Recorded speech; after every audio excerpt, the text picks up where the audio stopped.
Breaking news from outer space, truth and fiction, same embrace. Lance and Gina lead the way, decoding myths from day to day. Okay, welcome back everyone. Today, we're diving into what feels like, well, a really critical moment in Project Aegis. We've got this information that just surfaced. It's quite a collection. Yeah, a pretty frantic encrypted chat log. There was that tense CNN interview, and also a, well, frankly, unsettling discussion from the Post-Orbit Talks podcast. And it all seems to swirl around this thing they're calling the cube. Exactly. So for everyone following Project Aegis with us, we've tried to, synthesize these raw intelligence drops, pull out the key details for you. We want to figure out what the immediate threats actually are. Right. What are people flagging right now? And what are these drastically different ideas about how to even handle it? It seems like there's some major disagreement. Definitely. So our mission, really, in this fourth deep dive into Aegis is to try and cut through that noise, understand the immediate implications of what's just come out. And the first thing that just hits you is the urgency. It's palpable in all these sources, isn't it? Oh, absolutely. That leaked group chat, it reads like a real-time feed. You feel like you're right there with them. Facing this escalating crisis and, the clock is ticking. They don't feel like they have much time. Not at all. And right at the start, you get Ad Astra Sabine just saying, we need to go public. Okay. The cube won't wait until we're ready. That's quite an opening statement. Sets the tone immediately. It really does. Yeah. Especially when you pair it with what Quantum Shlomi reveals next from his simulations. Ah, yes. The ionosphere warning. That sounded pretty serious. Extremely. He warns that activating this thing, this spear they call it, without really, really precise frequency tuning, well, it could trigger a worldwide ionospheric disruption. Okay, so maybe we should quickly explain why that's such a big deal. The ionosphere, I mean. Good point. So for anyone wondering, the ionosphere is this critical layer way up in our atmosphere. It affects radio waves, satellite signals. GPS relies on it being stable. Right. Think about everything that depends on precise timing, location data. Your phone's map app, global banking, shipping. Exactly. So disruption on that scale, Hmm. it's not just like your radio fuzzing out. It could genuinely throw, well, entire global systems into chaos. So, connecting this back to the wider Project Aegis picture, Shlomi's warning isn't just a technical glitch. It's hinting at potential global systemic failure. Cascading failure, maybe. Yeah, and the speed of those messages in the chat, how quickly they're firing back and forth, it just highlights how immediate they feel this danger is. Then you have @Jelinia Carell chiming in with her findings on Shroud. That was concerning. Understatement. Yeah, she says it's not just about cloaking, like making something invisible. It's actively destabilizing EEG patterns. And causing speech anomalies in their tests. Right, so EEG patterns, that's basically the electrical activity in your brain. Yeah. Destabilizing that. Well, it suggests Shroud is messing with how our neurons talk to each other. Which goes way beyond just hiding something. It points to a technology that could potentially impact how we think, our cognition. Exactly. And that's the kind of detail within this whole Project Aegis context that makes you really sit up. It's not just hiding objects. It might be about influencing or disrupting thought itself. Which raises a massive question for Project Aegis, right? What's the intended use of Shroud if it can do that? Carell's findings suggest something far more invasive than just concealment. And the threat level just keeps ratcheting up in this Aegis situation, doesn't it? Because then an Orion Guard vet drops that intel about Phase 4X activation. And the arming of Black Mars, whatever that is. It's cryptic, for sure, but the implication seems pretty clear. You arm something, it suggests an offensive capability, a move toward conflict, perhaps. Especially with a name like Black Mars, combined with arming. Yeah, it sounds like a weapon system, maybe even something space-based, given the context we sometimes see in these talks. The use of all these code names, Phase 4X, Black Mars, it just underlines how secret this group's operations are, related to Aegis. And the incredibly high stakes, they're definitely working in the shadows, which suggests they're up against something or someone very powerful, maybe hostile. And adding to that pressure cooker feel in Aegis, Yeah. you have a Draxelrausch talking about how little time is left. He mentions needing Plan B exfiltration. Right. He says he still knows ways out, which hints they might have an escape plan. But he adds, for now, at the end. Which is just chilling, isn't it? Like, those ways out might disappear. And then, bam, the sister itself alerts them. Yeah. Activity detected, decryption in progress, tracer active, they're compromised. Forcing them onto Darknet Node 9 immediately. It shows this isn't some abstract theoretical threat within Project Aegis. These people are in real, immediate danger. Right now. That whole sequence in the chat log, it just drives home how precarious their situation is. They aren't just watching this unfold. They're right in the middle of it, reacting instantly to being discovered. Okay, so within this whole Project Aegis frame, we've got the urgency, the potential for ionospheric collapse with, global chaos, the possibility of cognitive manipulation via Neuroshroud. And this armed black Mars looming. But then what's really interesting is you get this completely different take from Dr. Sabine Ellert in that CNN interview. Right, the perspective shifts entirely. The interviewer asks her straight up, is this an apocalypse scenario? And she says, if this protocol, this cube thing, is real, then yes, we are at the end of the road. But not because of the cube itself. Exactly. She says, not because the cube will destroy us, but because we know nothing else but the reflex toward violence. That's a powerful statement. It really is. Ellert introduces this completely alternative way of looking at Project Aegis.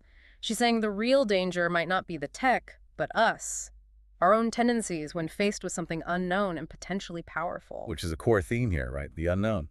And the interviewer, Aramov, pushes her, asks for an alternative response. And she suggests things like listening, observing. Perhaps humility. Pretty radical ideas in this context. But she immediately qualifies it, right? Saying that within a system built on dominance, those actions are hardly imaginable. Yeah. It really highlights the challenge. How do you de-escalate? How do you make rational choices when you're facing something like the cube seems to be, especially within this Project Aegis situation? So you have this stark contrast. The resistance network in the chat log, all urgent action, immediate danger. Versus Ellert calling for pause, for observation, for a different kind of thinking altogether. It's a fundamental dilemma, isn't it? What do you do when facing a potential existential threat?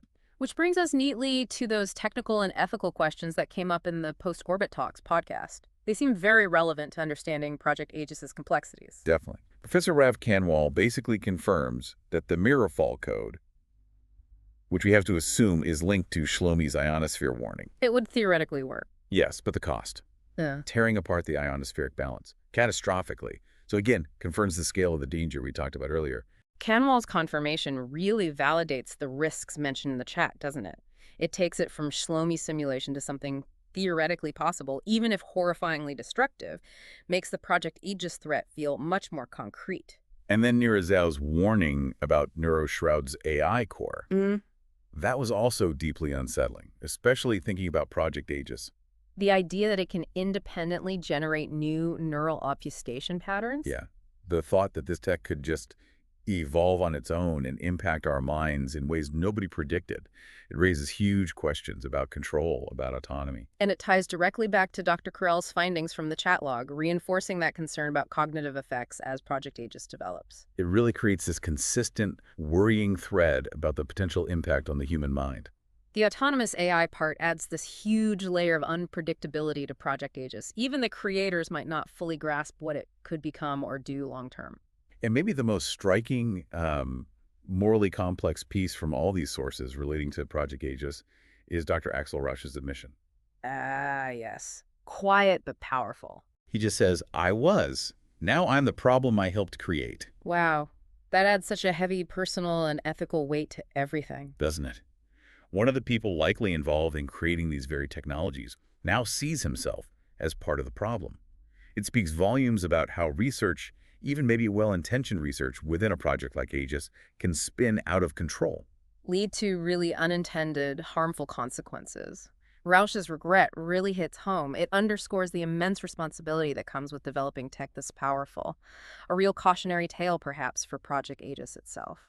So wrapping up this deep dive, looking at the current state of Project Aegis based on these intel drops. What are the key takeaways for our listeners? So first, the immediate threats seem very real. Potential ionospheric collapse, the possibility of cognitive manipulation. And this armed entity, Black Mars. Then there are the completely divergent views on how to respond. From immediate, desperate action to this call for caution, observation, humility. And it's crucial to remember all these insights, this picture we're building of Project Aegis, it comes directly from the information you, our listeners, have provided for us to analyze. The pieces are coming together, and they paint a pretty concerning picture of a potential global crisis directly tied to Project Aegis. It's multifaceted, complex. And so are the potential responses. Exactly. Which leaves us and you with a pretty unsettling question as Project Aegis continues to unfold. Given these huge potential threats to our atmosphere, our minds, plus this armed black Mars, and given these totally opposing ideas on how to even approach the situation, what kind of action, if any, do you think is the most prudent way forward? It's a heavy question, especially with limited information and potentially catastrophic stakes involved in Project Aegis. No easy answers there. No easy answers at all. And speaking of limited information and high stakes, our team just got hold of another set of documents, highly intriguing ones related to all this. What are they about? They concern something codenamed Project Prometheus. Project Prometheus. Interesting name, isn't it? Could this be the plan B Rausch mentioned? Could it offer a totally different angle on what's happening within Project Aegis? Or maybe it introduces a whole new set of dangers. Definitely sounds like something we need to look into. Absolutely. So join us next time for a brand new deep dive as we try to unravel the mysteries surrounding Project Prometheus and figure out how it connects, if at all, to everything we've uncovered so far in Project Aegis.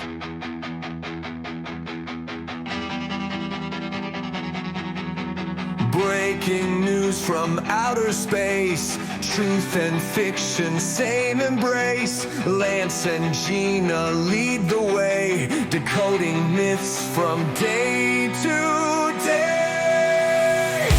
Skynet news, bold and bright. It's a cutting edge, but not quite right. Dark science meets conspiracy, like bridging gaps with mystery.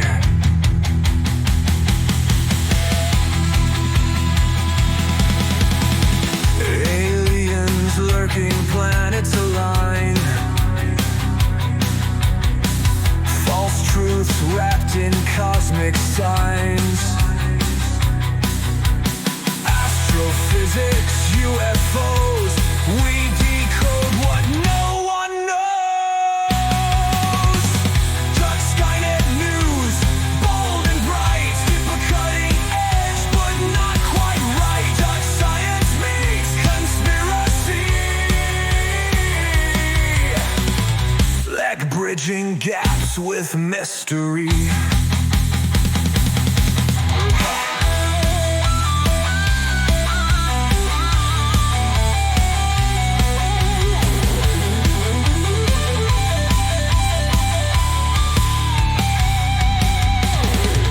AG from the cosmos to your screen. Every